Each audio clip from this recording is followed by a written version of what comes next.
जिन लोगों ने इस वीडियो को ये समझकर क्लिक किया है कि मैं इसमें हर एक महीने की क्या स्ट्रेटेजी होनी चाहिए ये बताऊंगा, या फिर हर एक वीक में क्या स्ट्रेटेजी होना चाहिए, कितना सिलेबस कंप्लीट करना है, तो वो सब मैं इस वीडियो में नहीं बताने वाला हूं। तो वो लोग इस वीडियो को ना देखें, उनका भी फालतू का टाइम वेस्ट होगा। तो मैं रोड मैप को इस नजरिए से बिल्कुल भी नहीं देखता हूँ कि मैं इसमें आपको ये बताऊं कि हर हफ्ते या फिर हर महीने आपको कितना सिलेबस कंप्लीट करना है, क्योंकि at the end of the day आप अपना सिलेबस कंप्लीट कर ही लेते हो किसी ना किसी तरह से, और वो भी नीट एग्जाम के 1-2 महीने पहले ही कंप्लीट कर लेते हो। बाकी अगर आपको ये लगता है कि मुझे ये चीजों के बारे में भी बताना चाहिए तो आप कमेंट बॉक्स में लिख देना, मैं अगला वीडियो भी बना दूंगा इसके रिगार्डिंग।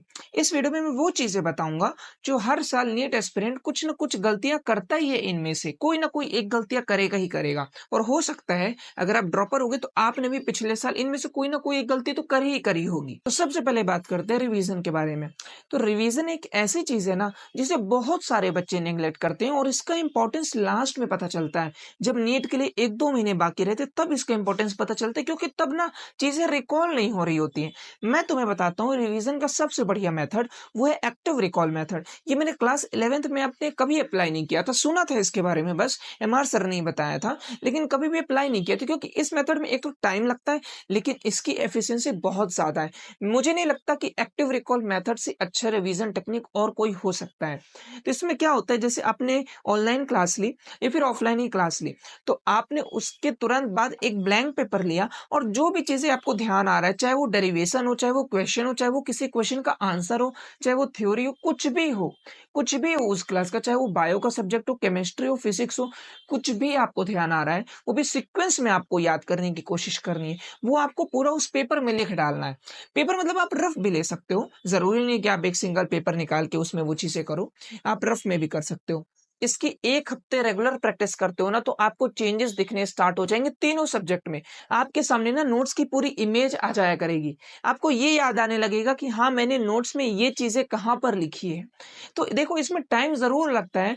आप पहले दिन हो सकता है आधे घंटे दोगे और कुछ भी नहीं लिख पाओगे, लेकिन इसे डिमोटिवेट होने की जरूरत नहीं है। इसको आप ये मत समझना कि आपने टाइम वेस्ट किया, नहीं, आपने बिल्कुल भी टाइम वेस्ट नहीं किया है। आपने इसमें 100% अपनी देने की कोशिश की है, और हमें वही अचीव करना है। बस इसके रेगुलर प्रैक्टिस करो। दूसरा है गिविंग टेस्ट। देखो, मैं 2 स्टूडेंट के एग्जांपल लेता हूँ। एक स्टूडेंट है जो हर 15 या 21 दिन में पेपर देता रहता है, और एक स्टूडेंट है जो पेपर नहीं देता है। जो स्टूडेंट टेस्ट देता है तो उसको ये पता है कि मेरे वीक पॉइंट्स कौन से हैं, और वो वहां पर अपनी ज्यादा मेहनत करता है।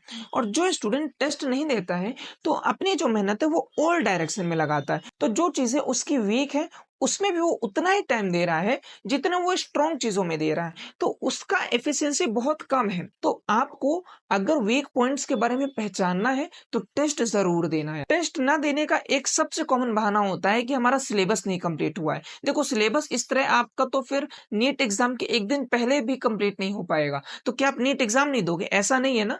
उसी तरह आप टेस्ट के लिए ऐसा एक्सक्यूज कभी मत देना कि सिलेबस नहीं कंप्लीट हुआ है। नहीं होगा, सिलेबस आपका कभी कंप्लीट नहीं होगा, लेकिन फिर भी टेस्ट देना है। तीसरे पॉइंट्स में आते हैं नोट्स बनाने में। देखो, बहुत सारे स्टूडेंट्स प्रिंटेड नोट्स निकलवा लेते हैं और बहुत सारे स्टूडेंट्स खुद से बनाते हैं। तो जो खुद से बनाते हैं ना, वो बहुत सही करते हैं, क्योंकि जो खुद से बनाते हैं तो आधा तो उनका तभी रिवाइज हो जाता है जब वो नोट लिख रहे होते हैं। क्योंकि जब हम लिख रहे होते हैं ना तो हमारा दिमाग एकदम फोकस्ड हो जाता है, वहीं पर कंसंट्रेट करता रहता है। और अगर हम लोग प्रिंटेड नोट्स पढ़ते हैं तो उसमें यार डाइवर्टेड रहता है, उतना मजा नहीं आती है। और जो नोट्स बनाता है तो उसका तो आधा वहीं पर रिवाइज हो जाता है जब वो नोट्स बना रहा होता है, और उसे रिवाइज करने में उतनी दिक्कत नहीं आती, स्पेशली एक्टिव रिकॉल में दिक्कत नहीं आती।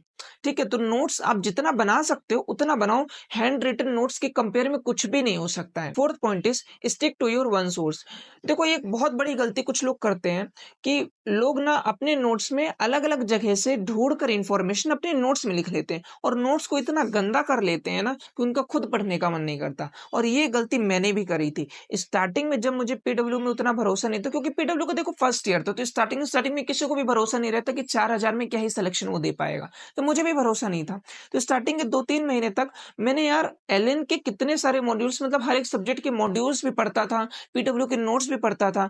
और तुम्हें पता ही है एलएन के मॉड्यूल्स में कितनी सारी चीजें एक्स्ट्रा दी हुई होती हैं, तो वो सब चीजें मैं अपने नोट्स में लिख लिया था। बायो के स्पेशली नोट्स हैं, वो मैं इतने बेकार कर लिया था, मेरा खुद पढ़ने का मन नहीं करता था। फिर लास्ट में जब मेरा सिलेबस कंप्लीट हो गया था तो उन 2-3 चैप्टर के नोट्स मैंने वापस से बनाए थे। तो यही कहूंगा, हमेशा एक सोर्स में ही स्टिक रहना, और ज्यादा इधर उधर भटकने की जरूरत नहीं है। इनिशियली जब हम लोग प्रिपरेशन स्टार्ट करते हैं तो हमारे पास जोश भी ज़्यादा रहता है और थोड़ा टाइम भी रहता है। तो हम ये सोचते हैं कि हम ये वाली बुक भी लगा लेंगे, ये वाली बुक भी लगा लेंगे। लेकिन लास्ट में हम ये पाते हैं कि वो एक भी बुक अच्छे से नहीं लगा पाते हैं। अगर मैं अपने एग्ज़ाम्पल लूँ तो स्टार्टिंग में मैंने सोचा था कि मैं एचसीवी भी लगा लूँगा, डीसी पांडे भी लगा लूँगा और भी 2-3 बुक्स लगा लूँगा।